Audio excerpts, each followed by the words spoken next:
హబ్బబ్బా, barrister. ఈ పేరు వింటేనే గుండెలో ఏదో రైలు పరిగెడుతున్నట్టుంది. కోటు, బూటు, నెత్తిమీద తెల్లటి విగ్గు, అచ్చు మా ఇంట్లో తుడుచుకునే పాత గుడ్డలా ఉన్నా అది వేసుకుంటేనే కాని దొరవకాలేవు పార్వతీశం.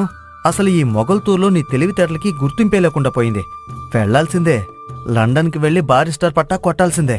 లండన్కి వెళ్ళాక నా ఇంగ్లీష్ చూసి ఆ దొరలందరూ నోరెళ్లబెట్టాలి. హలో మిస్టర్ దొరగారు, how do you do? I'm Parvateesam from Mogalturu. అబ్బా, ఏముంది నా ఇంగ్లీషు. ఏంటి పార్వతీశం, అద్దం చూసుకుని అంతలా నవ్వుకుంటున్నావు? ఎక్కడికైనా పెళ్లి చూపులుగా ఏమిటి?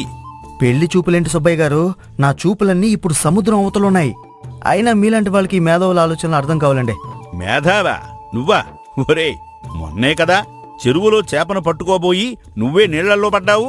నిన్ను మేధావన్నవాణ్ణి అనాలి. అదొక టెక్నిక్ సుబ్బయ్య గారు. చేపను కన్ఫ్యూజ్ చేయడానికి నేను అలా పడ్డానన్నమాట. అవమానాన్ని భరించలేకపోతున్నాను. ఇంగ్లాండ్ వెళ్లాల్సిందే, బారిస్టర్ పట్టా పుచ్చుకుని తిరిగి రావాల్సిందే. అప్పుడు చూపిస్తా ఈ పార్వతీశం పవరేంటో. ఇక ఆలస్యం చేస్తే తండ్రి గారు మళ్ళీ వచ్చి ఏదో ఒక పని చెప్తారు. చారుకో పార్వతీశం, జారుకో. అయ్యా బాబుగారు, వింటున్నారా? నాకు ఇంగ్లాండ్కి ఒక టికెట్ కావాలి, అత్యవసరం. డబ్బులు ఎక్కువే తీసుకోండి, కానీ మంచి సీట్ చూసివ్వండి. ఏయ్, ఏంటయ్యా నీ పిచ్చే? ఇక్కడి నుంచి ఇంగ్లాండ్కి రైలు వెళుతుందా ఏంటి? సముద్రం మీద రైలు ఎలా నడుస్తుంది? ముందు మద్రాసు వెళ్ళు, అక్కడి నుంచి ఓడెక్కాలి.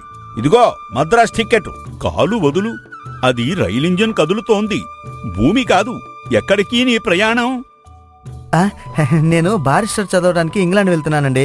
ప్రస్తుతం మద్రాసు దాకా ఈ రైలు బండిని నడపమన్నాను.